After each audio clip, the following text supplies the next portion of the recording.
Greetings all in the mighty name of Jesus Christ. Good morning to each and everyone who's been watching our Kirtana Ministries daily bread every single day. ఈ ఉదయ కాలంలో మరొకసారి మీ అందరినీ ఈ విధంగా కలిసినందుకు ఆ దేవుని స్థితులు స్తోత్రాలు చెల్లిస్తూ ఈ ఉదయ కాలంలో దేవుడు మనందరికీ ఇచ్చిన వాగ్దానం that is being taken from Galatians chapter 6 verse 7. It says in the Bible, do not be deceived. God cannot be mocked. A man reaps what he sows. So a powerful promise, so powerful warning that God has been giving to each one of us. It says in the Bible, a man reaps what he sows.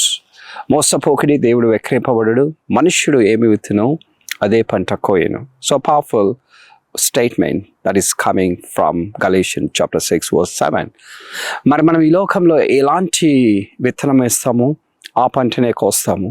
For example, like if you want to get some sort of fruits of mangoes, then we need to put the seeds of mangoes. But you can't expect with the seeds of apple and then you will be getting mangoes. మనం ఎప్పుడైతే ఏ పంట కావాలనుకుంటామో, for example మరి మామిడి పండ్లు కావాలి అనుకున్నప్పుడు మనము మామిడి పండు విత్తనాలు మాత్రమే ఇవ్వాలి. అలాగనే మన యొక్క జీవితంలో కూడా మనం ఏమైతే మరి ఈ లోకంలో మనం కష్టపడినప్పుడు ఏదైతే మనం కష్టపడతామో దానికి సంబంధించిన రిజల్ట్స్ వస్తాయి. ఎప్పుడైతే నువ్వు మోసపూరితమైన ఆలోచనలతో నువ్వు ఉంటావో నువ్వు కూడా ఈ లోకంలో మోసపూర్చబడతావు.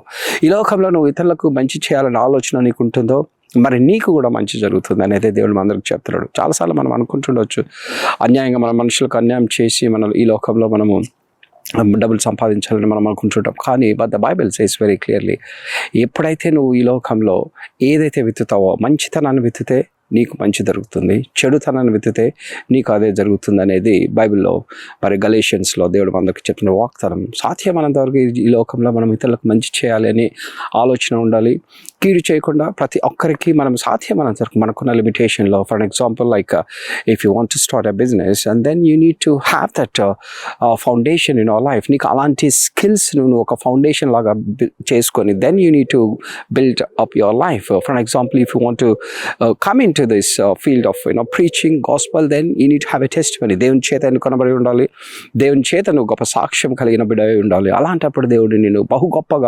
గొప్పగా నిన్ను ఆశీర్వదిస్తాడు. ఈ లోకంలో మనం ఏదైతే విత్తుతామో అదే కోస్తాము.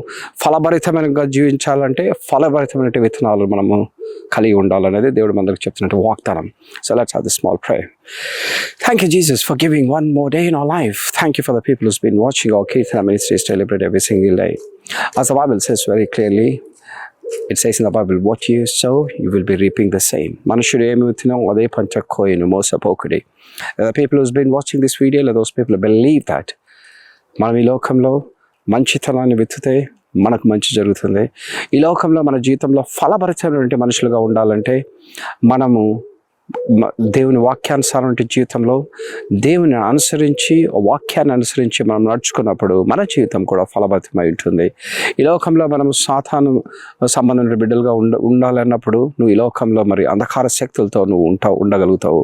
కానీ బైబిల్ ఏం చెప్తుందంటే అంధకార శక్తుల నుంచి నువ్వు దూరమై ఈ లోకంలో మరి దేవుని యొక్క వాక్యాన్ని అనుసరించి జీవించాలని, తద్వారా నీ జీవితంలో గొప్ప ఫలాలు పొందాలనేదే దేవుడు మనకు ఇచ్చిన వాగ్దానం. Let the people who's been watching this video, let those people receive the strength based on the statement that God has been giving. We pray all these things in the matchless name of Jesus Christ. Amen and amen. We thank you for everyone who's been watching our Kirtana Ministries celebrate every single day. If you're really interested to post it, if you're really getting strength based on the video that you've been watching, please post on your friends and family members. Thank you very much. Amen.